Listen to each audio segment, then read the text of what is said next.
Julian Thorne stood on the balcony of the Plaza Hotel, raising a glass of vintage champagne to a room full of Manhattan's elite. He had it all: a billion-dollar merger on the horizon, a stunning young fiancée named Tiffany clinging to his arm, and a past he had successfully buried, or so he thought. He was seconds away from announcing the engagement that would seal his empire's future. But as the applause swelled, the heavy oak doors at the back of the ballroom didn't just open, they slammed against the walls. The music died, the cheers evaporated, because walking down the aisle wasn't a late guest. It was the woman Julian swore he had divorced 5 years ago, and she wasn't holding a gift. She was holding a red legal folder that was about to cost him everything.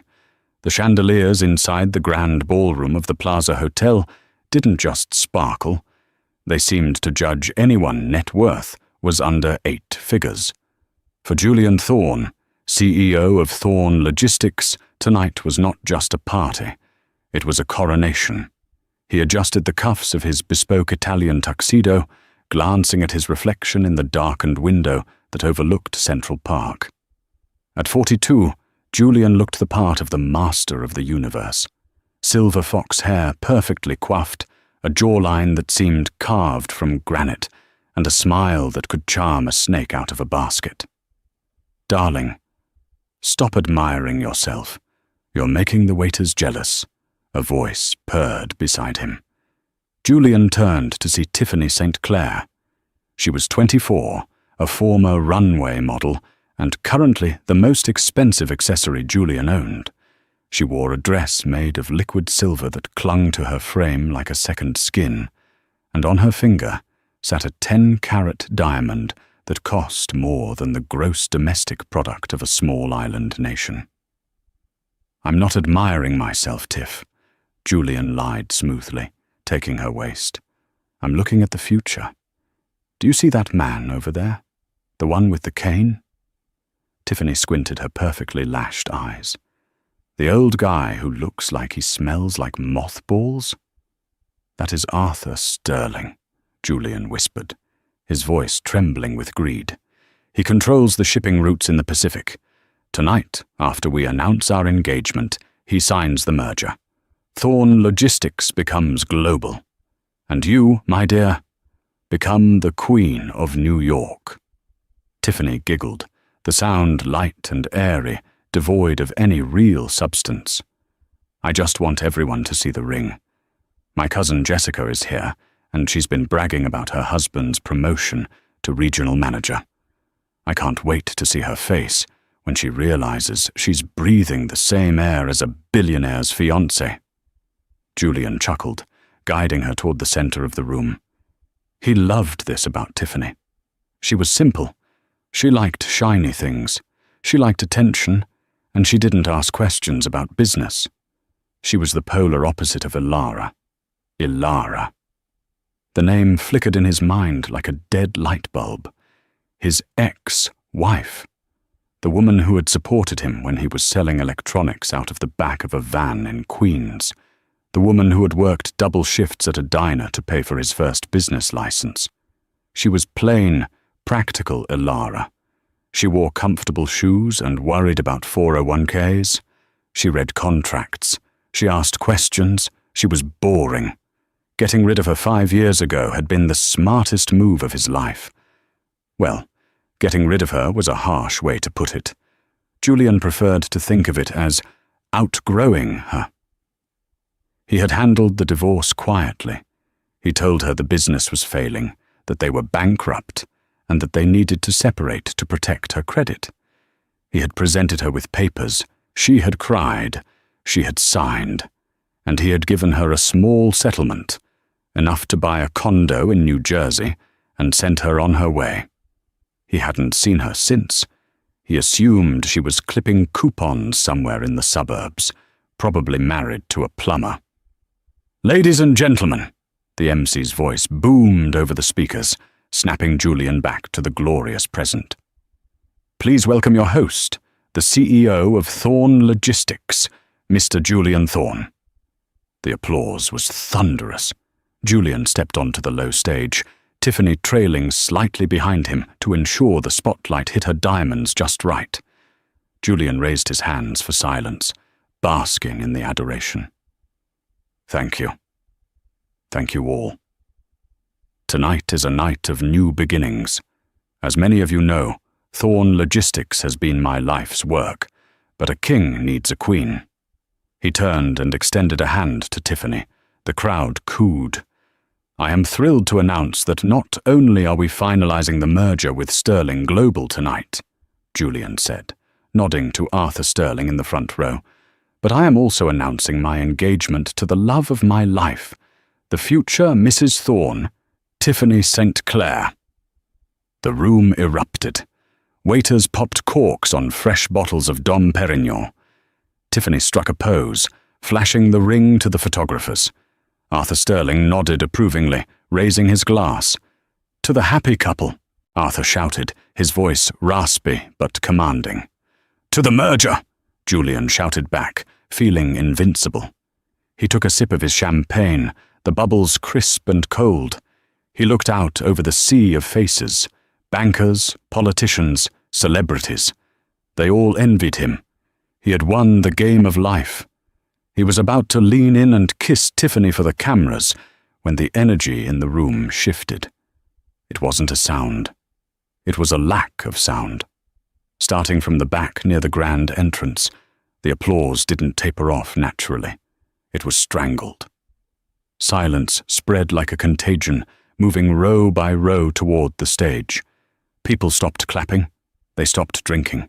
Heads turned, necks craned. Julian frowned, lowering his glass.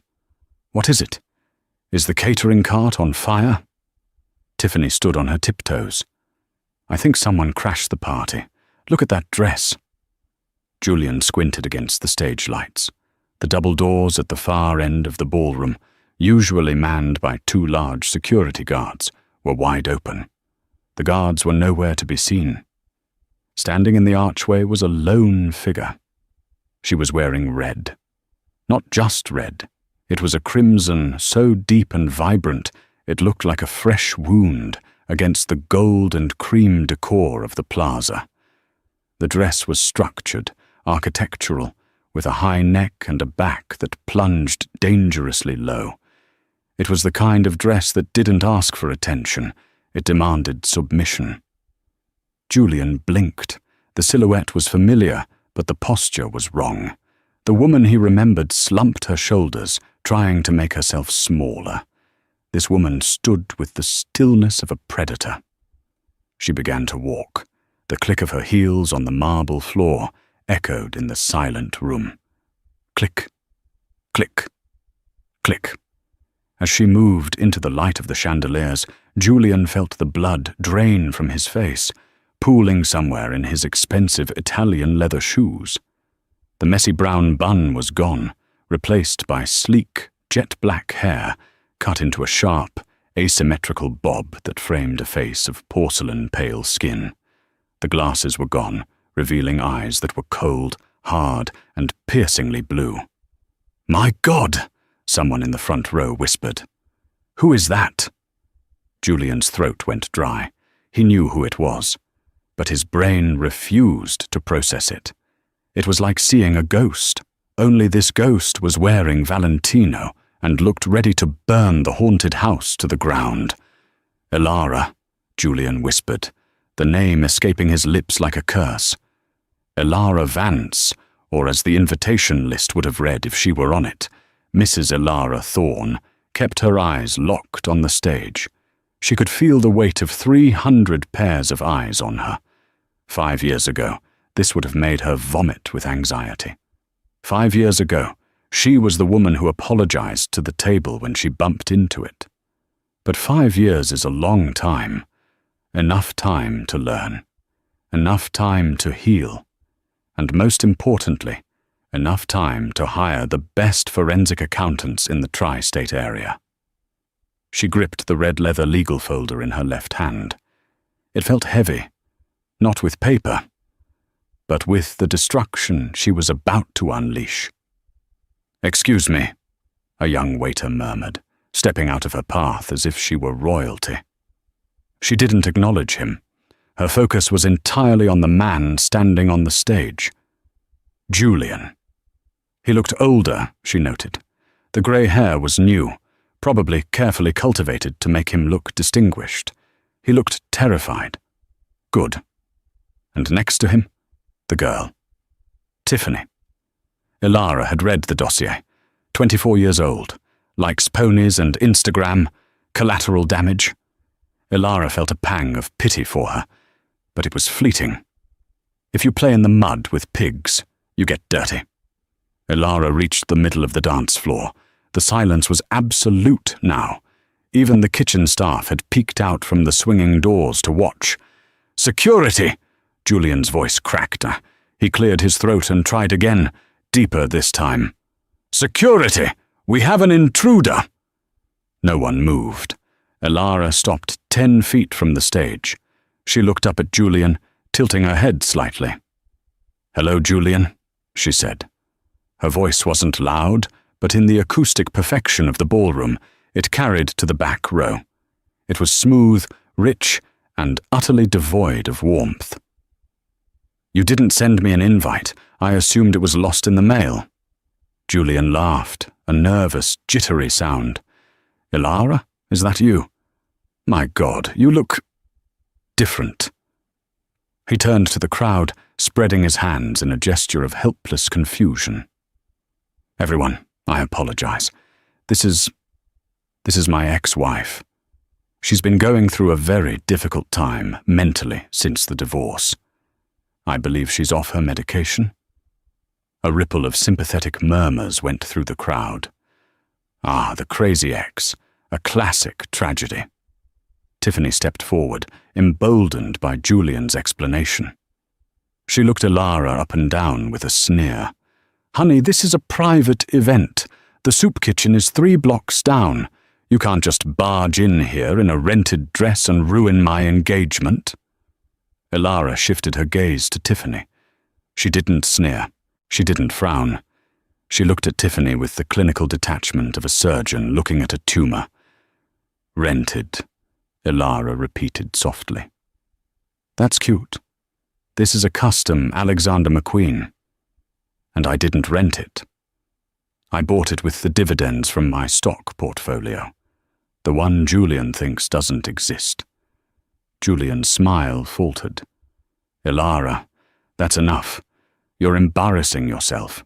Please just leave, and I'll write you a check for your trouble. I know money is tight for you." "Is it?" Ilara asked. She took a step closer to the stage. "Is money tight, Julian?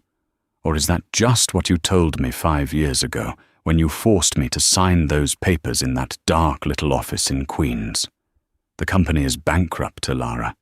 We have to divorce to save you from the debt collectors, Ilara." Julian's face hardened.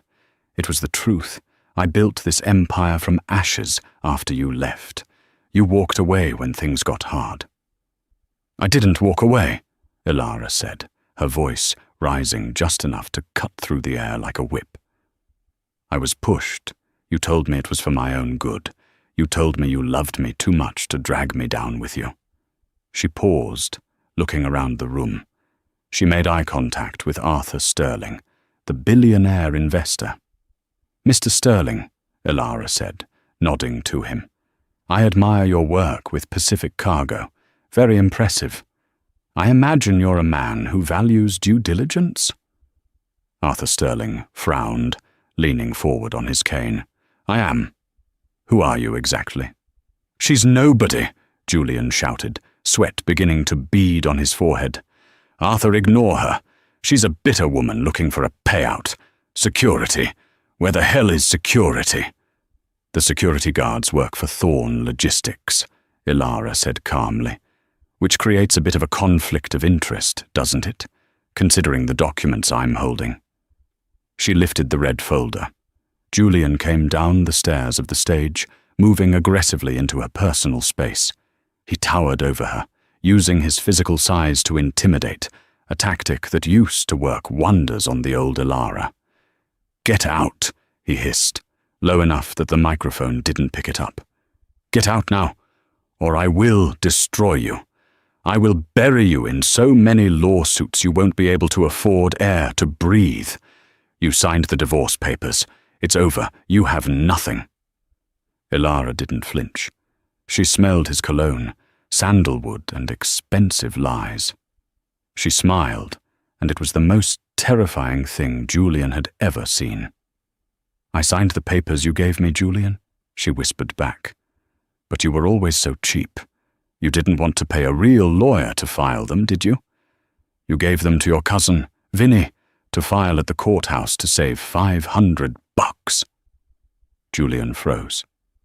"Vinny," Ilara continued, "who had a gambling problem.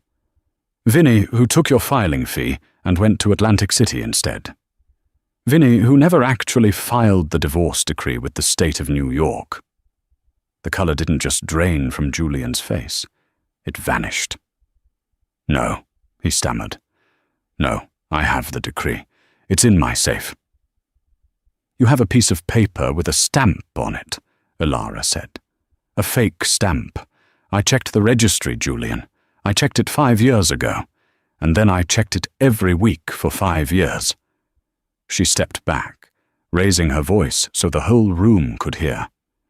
"You see, everyone thinks they are at an engagement party for Julian Thorne and his mistress." Gasps echoed through the room. Tiffany looked ready to slap her. "But you can't get engaged, Julian," Ilara said, opening the red folder and pulling out a certified document with a gold seal. "Because bigamy is illegal in the state of New York, and as of this morning, according to the county clerk, you and I have been happily married for 15 years.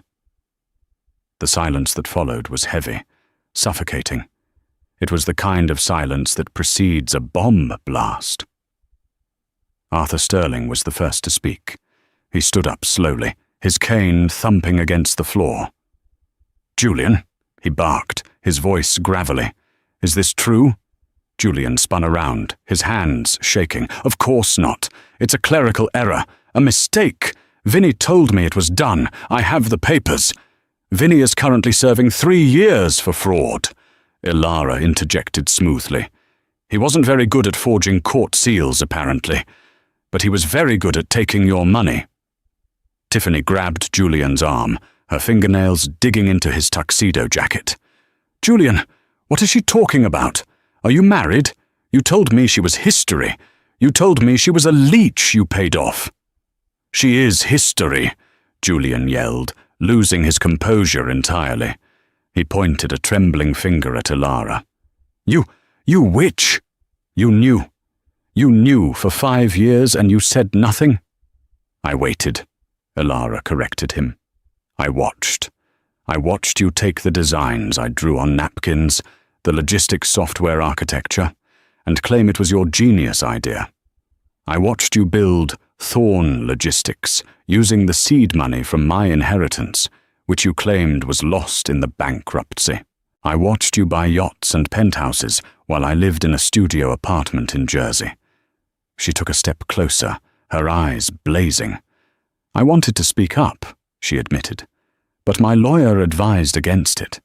He said, wait until he makes a move that requires absolute legal certainty. Wait until he puts his head in the noose." Ilara gestured to the banner hanging above the stage. Thorne Logistics and Sterling Global, a merger of giants. "This merger," Ilara said, turning to Mr. Sterling. "I read the prospectus. It requires Julian Thorne to put up 51% of his personal stock in Thorne Logistics as collateral. Is that correct?" Arthur Sterling nodded slowly, his eyes narrowing. "It is." "Well," Ilara said, flipping to the second page of her document. "That presents a problem, because since there was no divorce, and since there was no prenuptial agreement, half of everything acquired during the marriage is marital property." She looked at Julian with a mock, sympathetic expression. "And since you built the entire company during our marriage, Julian, you don't own 100% of Thorne Logistics. You own 50%. The realization hit the room like a shockwave. If he only owns 50%, Arthur Sterling rumbled, he doesn't have the authority to pledge 51% as collateral. Exactly, Ilara said, which means this merger is built on fraud. You're lying, Julian screamed. He lunged for the folder in her hand, desperate to rip the papers to shreds. Give me that. But before he could touch her, a man in a dark suit stepped out from the crowd. He moved with a blur of speed, intercepting Julian and twisting his arm behind his back with practiced ease. Julian yelped in pain, bent over. Get off me, who are you? The man released him and flashed a badge. Detective Miller, NYPD, and I suggest you don't assault the witness, Mr. Thorne. Witness? Julian sputtered, rubbing his shoulder. Witness to what? To the investigation regarding tax evasion and securities fraud, Ilara answered for the detective. You see, Julian, when you file taxes as a single man for 5 years, but you're actually married, the IRS gets very upset, especially when you hide millions of dollars in offshore accounts that your wife technically co-owns. Tiffany let out a high-pitched shriek. Tax evasion? Fraud? Julian, you said you were clean. You said you were untouchable. I am, Julian insisted, his eyes darting around the room, looking for an escape, for an ally, for anything. This is a setup. She's framing me. Arthur, please, you know me. We've played golf. Arthur Sterling looked at Julian with pure disgust. I do business with men, Julian, not children who can't even manage their own divorce papers. The deal is off. No, Julian shouted. You can't. We signed the letter of intent. And I'm shredding it, Sterling said. He looked at Ilara. Mrs. Thorne, or should I say, Ms. Vance, you have my apologies for this charade. Thank you, Mr. Sterling, Ilara said, with a gracious nod. But we aren't done yet. She turned back to Julian. He looked small now. The master of the universe had shrunk to the size of a frightened, cheating husband. You see, Julian, Ilara said, her voice dropping to a dangerous whisper. The IRS investigation is bad. The failed merger is bad. But the real problem? The real problem is the spousal consent clause in the original incorporation documents of Thorne Logistics. Julian's eyes widened. He remembered. Buried deep in the original paperwork, back when they were young and in love, they had added a clause, a romantic gesture. Decisions regarding the sale or restructuring of the company require unanimous spousal consent. I never signed off on you acting as CEO, Ilara said. Technically, every decision you've made for the last 5 years is voidable. The ballroom of the Plaza Hotel had transformed from a coronation into a crime scene of social suicide. The silence had broken, replaced by the frantic clicking of camera shutters and the hushed, excited whispers of 300 guests witnessing the most spectacular downfall in New York society history. Julian Thorne stood alone in the center of the dance floor. The spotlight was still on him, but it no longer felt like adoration. It felt like an interrogation lamp. He turned to Tiffany, his hands trembling as he reached for her. Tiffany, baby, listen to me. It's a technicality. It's a paperwork error. I have the best lawyers in the city. We can fix this. Just stand by me. Tiffany St. Clair looked down at his hand as if it were covered in sludge. The adoration that had been in her eyes 5 minutes ago, the look that said, I am marrying a billionaire, was gone. It was replaced by the cold, hard calculation of a woman who had just realized her investment had crashed to zero. She slowly pulled her arm away. A technicality, Tiffany repeated, her voice shrill. Julian, you just lost the merger. You're under investigation by the IRS, and apparently you're still married to her. She gestured vaguely toward Ilara, who was watching the scene with a serene, almost bored expression. "It doesn't matter," Julian pleaded, sweat dripping down his temple, ruining his makeup. "I still have the company. I still have the penthouse. I can buy you another ring, a bigger one." Tiffany laughed, but it was a cruel, hollow sound. She looked at the 10-carat diamond on her finger, the ring she had been flaunting all night.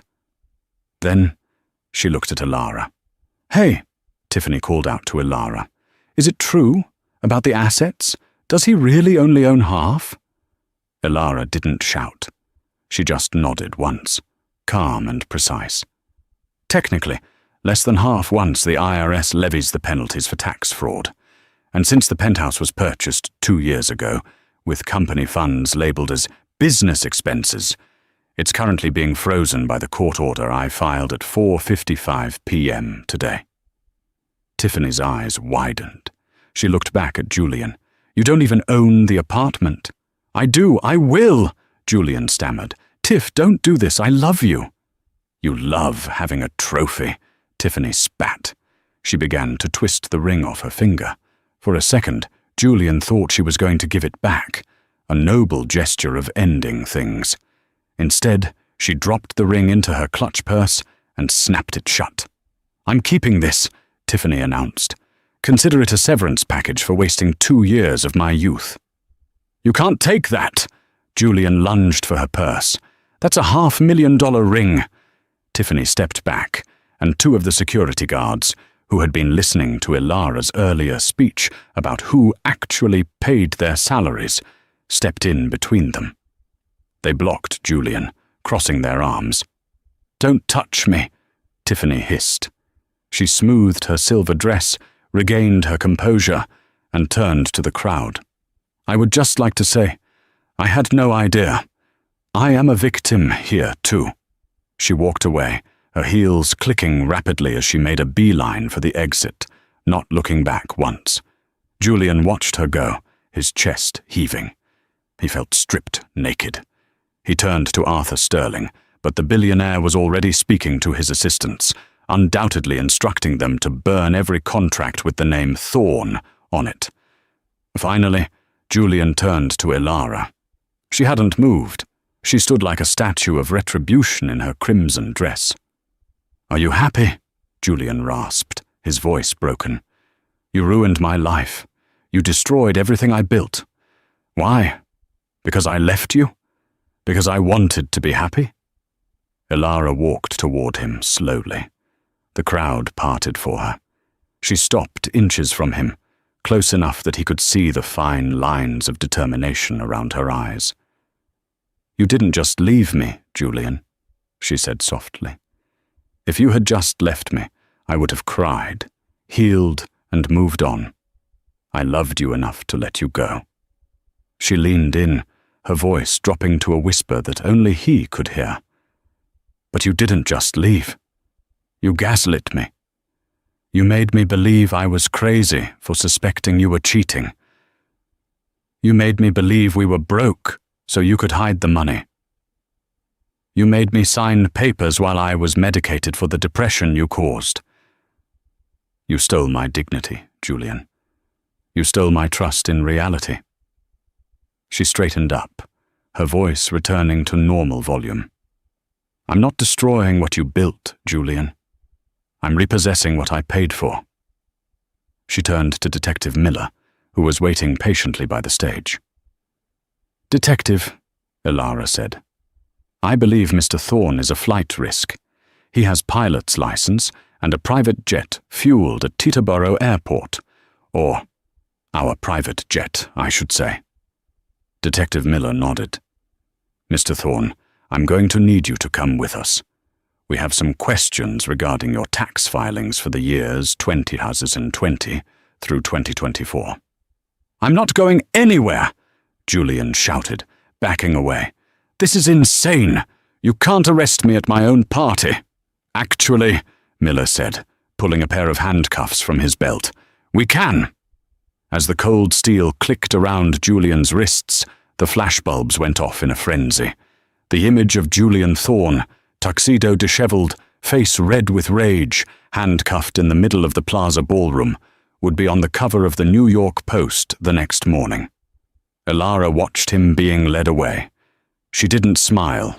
She didn't cheer. She simply reached into her red folder, pulled out a single business card, and handed it to the confused MC. "Here," she said. "Call a taxi for Mr. Sterling, and tell the staff to keep the champagne flowing. I'm paying the bill tonight. After all, it's a celebration." The next morning, the sun rose over Manhattan, oblivious to the chaos it was illuminating. But inside the glass and steel headquarters of Thorne Logistics on Wall Street, the storm was just beginning. Employees huddled in cubicles, whispering. The news had broken overnight. The video of Julian's arrest was trending on Twitter, TikTok, and YouTube. "Knock a Thorne down" was the #1 hashtag. At 9 a.m. sharp, the elevator doors on the executive floor slid open. The staff expected to see lawyers. They expected to see police.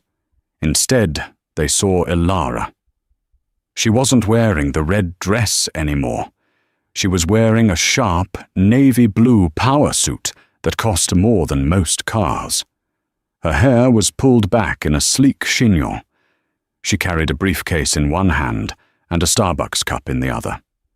She walked past the reception desk. The receptionist, a young woman named Sarah, who had been hired by Julian specifically for her looks rather than her typing speed, gaped at her. Excuse me?" Sarah stammered. "You can't be back here. Mr. Thorne's office is restricted." Elara didn't stop walking. "Mr. Thorne is currently being arraigned at the criminal courthouse downtown. Sarah, he won't be coming in today. Or this week. Or if my calculations are correct, ever again." Elara pushed open the double-glass doors to the CEO's office. It was a shrine to Julian's ego. A massive mahogany desk, a panoramic view of the harbor, and a portrait of himself hanging on the wall. Elara walked over to the portrait. She stared at it for a moment, then calmly reached up, took it off the hook, and set it on the floor, facing the wall. She walked around the desk and sat in the high-backed leather chair. It was comfortable. Too comfortable. It felt like a throne. "Mrs. Thorne?" Elara looked up. Standing in the doorway was Marcus Kane, the CFO of Thorne Logistics. Marcus was a weasel of a man, the kind of guy who knew where all the bodies were buried because he had handed Julian the shovel. He looked pale. "Mr. Kane," Elara said pleasantly. "Come in. Close the door." Marcus closed the door but didn't sit. He fidgeted with his tie. "Look, Elara, Mrs. Thorne, I had no idea about the marriage situation. Julian told me—" "Sit down, Marcus," Elara commanded. Her voice wasn't loud, but it had an edge of steel that made his knees weak. He sat. "I know you knew," Elara said, opening her briefcase and pulling out a tablet. "I know you helped him set up the shell companies in the Cayman Islands. Blue Horizon Consulting, Vertex Holdings, and my personal favorite, Single Man LLC. Marcus swallowed hard. I was just following orders. He's the CAO. He was the CAO, Elara corrected. As of this morning, the board of directors has received my emergency motion. Given Julian's incarceration and the fraud investigation, they have instated me as interim CEO, pending the asset division. She slid a piece of paper across the desk. This is a letter of resignation, Marcus. It cites personal reasons. Marcus looked at the paper, then back at her. His eyes narrowed slightly. And if I don't sign it? Then I hand this over to the FBI, Elara said, tapping the tablet. I have emails, Marcus. Emails where you explicitly discuss how to hide the profits from the Sterling merger to avoid paying dividends to the minority shareholders. That's federal prison time. Julian might be the face of the fraud, but you are the mechanic. Marcus stared at her. He realized in that moment that the plain, quiet wife he had ignored at company Christmas parties 5 years ago, was gone. This woman was a shark. He picked up the pen and signed the paper with a shaking hand. "Smart choice," Ilara said. "Now get out. Security will escort you." As Marcus fled the office, Ilara spun the chair around to look out the window. She didn't have time to gloat. She had a company to save. The phone on the desk buzzed. She pressed the speaker button. "Mrs. Thorne?" Sarah's voice came through, sounding terrified. "There's a... Mr. Thorne is here. He's in the lobby. Security is trying to stop him, but he's screaming." Ilara sighed. She expected this. Julian had likely posted bail. "Let him up," Ilara said. "Let's finish this." 3 minutes later, Julian Thorne burst into the office. He looked like a wreck. He was wearing the same tuxedo from the night before, but the shirt was unbuttoned, the tie was missing, and he smelled of stale jail coffee and desperation. "You!" he screamed, pointing a finger at her. "Get out of my chair! Get out of my office!" Ilara didn't flinch.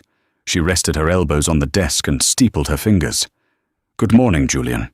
How was the holding cell? I hear the mattresses are terrible." "I made bail," Julian sneered, marching toward the desk. $2 million, and now I'm going to sue you for everything you have. Impersonating an officer of the company. Trespassing. You're finished." "I'm the interim CEO, Julian," Ilara said calmly. "Approved by the board at 8 a.m. You see, when the stock price drops 40% in one night because the CIO is arrested for bigamy and fraud, the board tends to panic. I offered them stability." "Stability?" Julian slammed his hands on the desk, leaning over her. "You don't know the first thing about logistics. You were a receptionist when I met you. You're nothing without me." Ilara stood up. She wasn't tall, but in that moment, she seemed to loom over him. "I wasn't just a receptionist, Julian. I was the one who fixed your spreadsheets when you couldn't do the math. I was the one who negotiated the supplier contracts when you were too afraid to pick up the phone. I ran this company from the shadows for years while you took the credit." She picked up a remote control and pointed it at the large screen on the wall. It flickered to life, showing a complex flow chart of shipping routes and accounts. "And I know about Project Anchor," she said. Julian froze. His face went grey. "Project Anchor," Ilara continued. "The illegal dumping of chemical waste in international waters to cut shipping costs for your clients. That's how you got the Sterling deal, isn't it? You undercut the competition by breaking environmental laws." "You can't prove that," Julian whispered. "I don't have to," Ilara said, "because you kept records. You're a narcissist, Julian. You keep records of everything to prove how smart you are. I found the hard drive in the safe at the house. The combination was your birthday. You really are that predictable." Julian collapsed into one of the guest chairs. He put his head in his hands. The fight had left him. He realized, finally, that he wasn't dealing with a scorned woman. He was dealing with a superior intellect that he had foolishly underestimated. "What do you want?" he asked, his voice muffled. "You want the money? Take it. You want the house? Take it. Just don't release the Anchor files. That's 20 years in prison. Please, Ilara. We were family once." Ilara looked at him. She remembered the man she had married, the charming, ambitious dreamer. She searched for that man in his eyes, but all she saw was greed and fear. "We were family," Ilara agreed. "But you killed that family, Julian. You killed it the day you looked at me and decided I wasn't shiny enough for your new life." She pressed a button on the intercom. "Security? Mr. Thorne is ready to leave, and please inform the NYPD that we have additional evidence to submit regarding environmental crimes." Julian looked up, betrayal written all over his face. "You said I thought we were negotiating."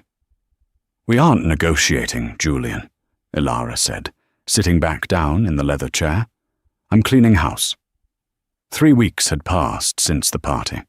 The scandal was still the talk of New York, but the legal machinery was moving with brutal efficiency. Ilara sat in a conference room at the district attorney's office. The room smelled of stale coffee and floor wax.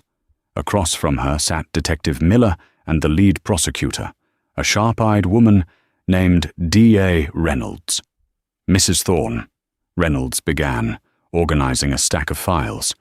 "The evidence you provided regarding the tax fraud and the environmental violations is substantial. We have enough to put Julian away for a long time. But there's a complication." Ilara raised an eyebrow. "A complication?" "Julian is pleading innocence on the intent," Reynolds said. "He's claiming that he truly believed the divorce was finalized. He's claiming that his cousin, Vinny, conned him. If the jury believes Julian was just a victim of his cousin's incompetence, he might beat the bigamy and fraud charges. He'll just get hit with negligence." Ilara frowned. "He knew. He told me to sign the papers, but he never gave me a copy. He knew Vinny was unreliable. It was calculated deniability."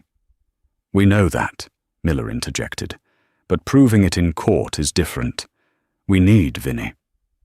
"Vinny is in prison," Ilara said. "He was released on parole 2 days ago," Reynolds said, "and he's gone underground.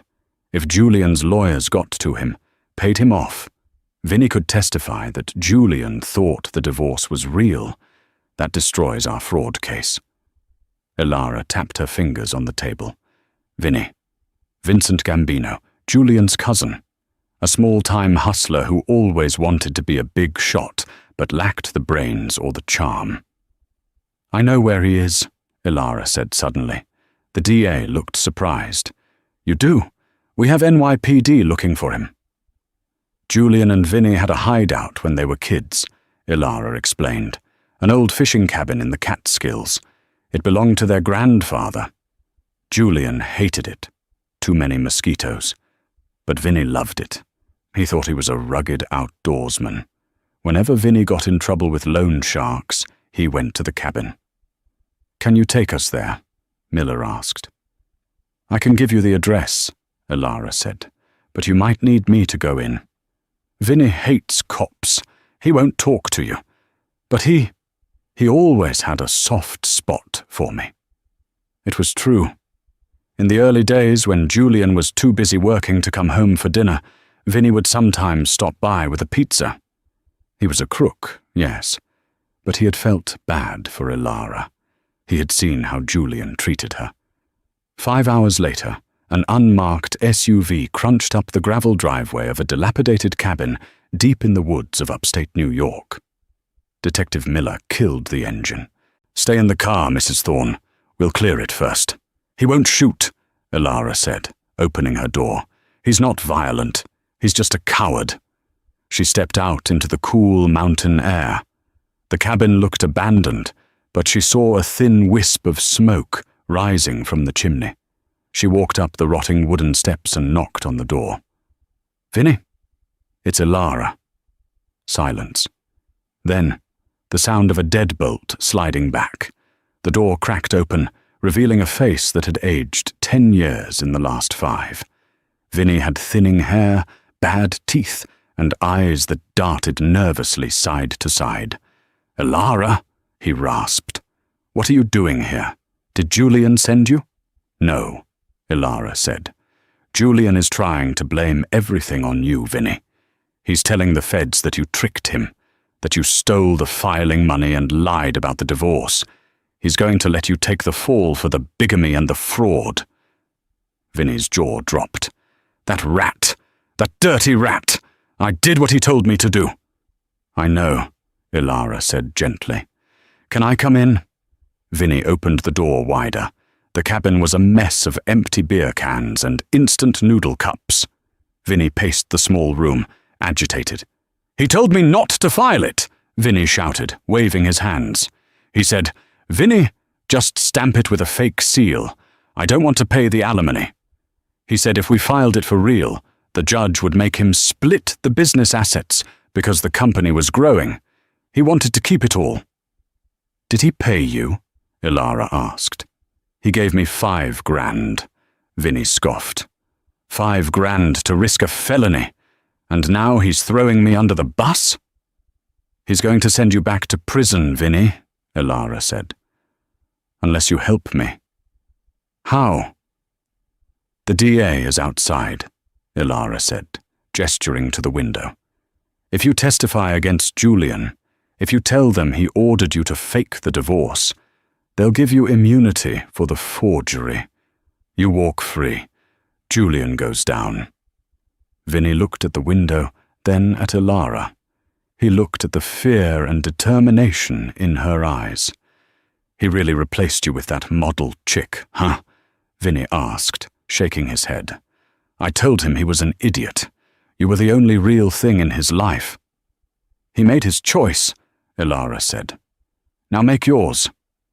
Vinny took a deep breath. He grabbed a dirty jacket from the back of a chair. All right, he said. Let's go fry the bastard.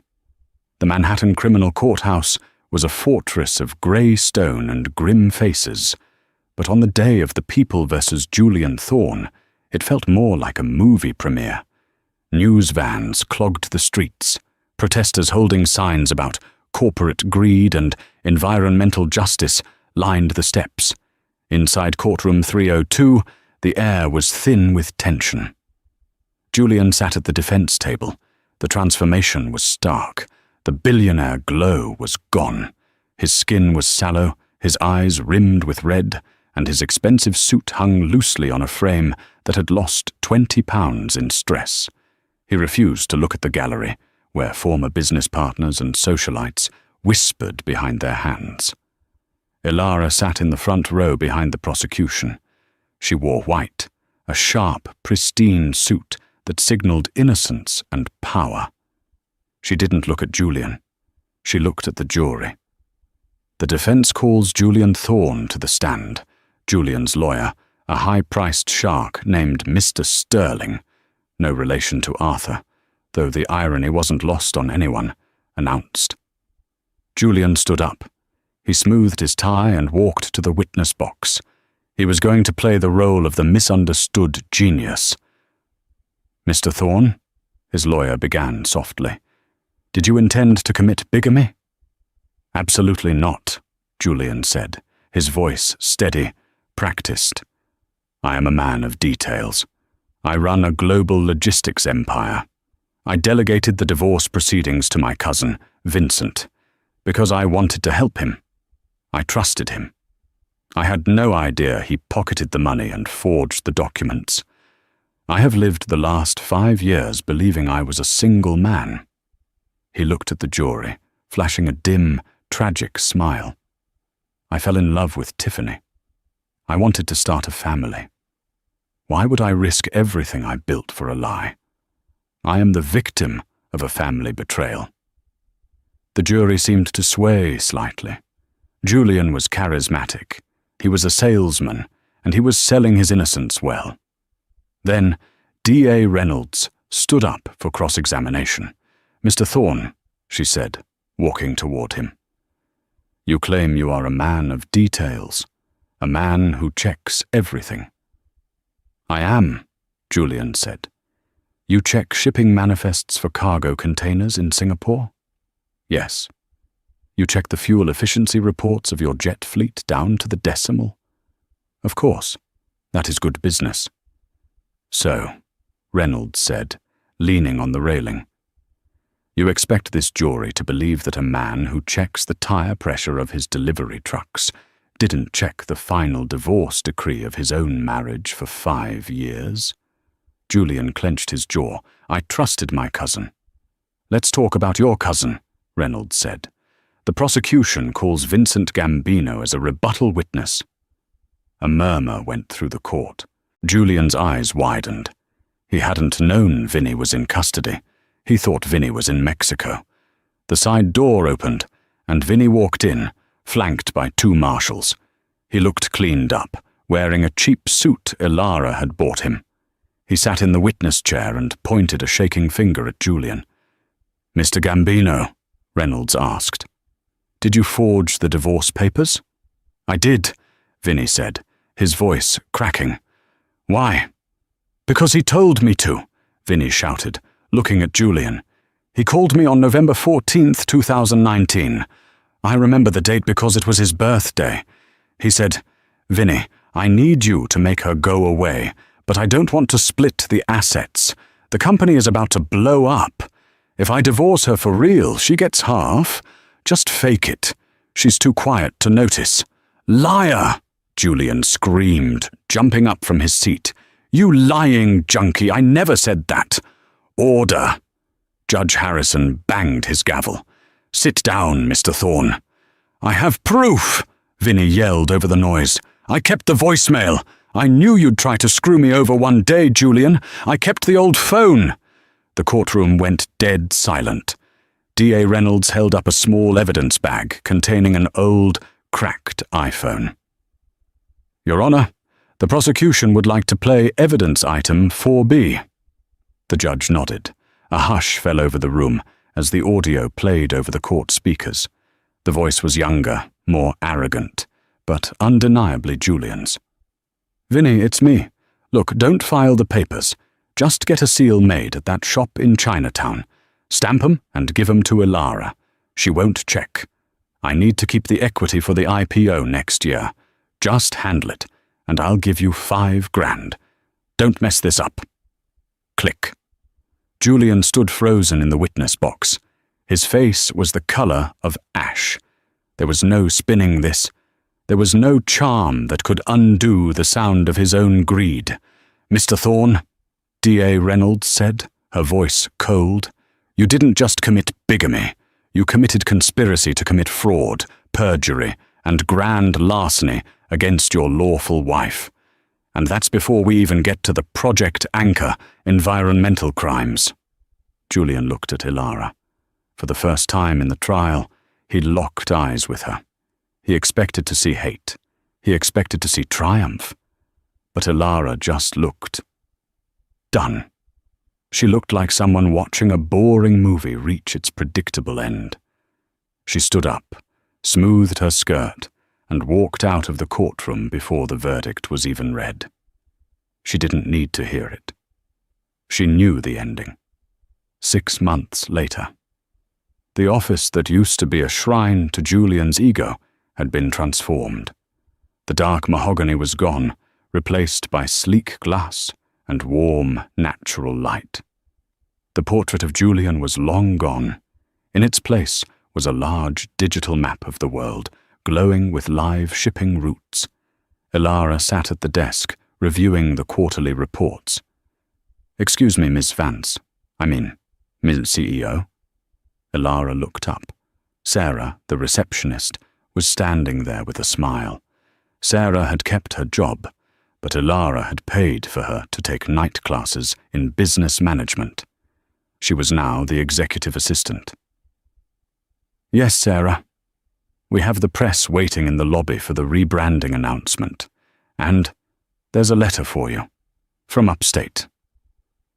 Sarah placed a plain white envelope on the desk. The return address was the Otisville Federal Correctional Facility. Ilara stared at the envelope. She didn't open it. She knew what it would say. It would be begging.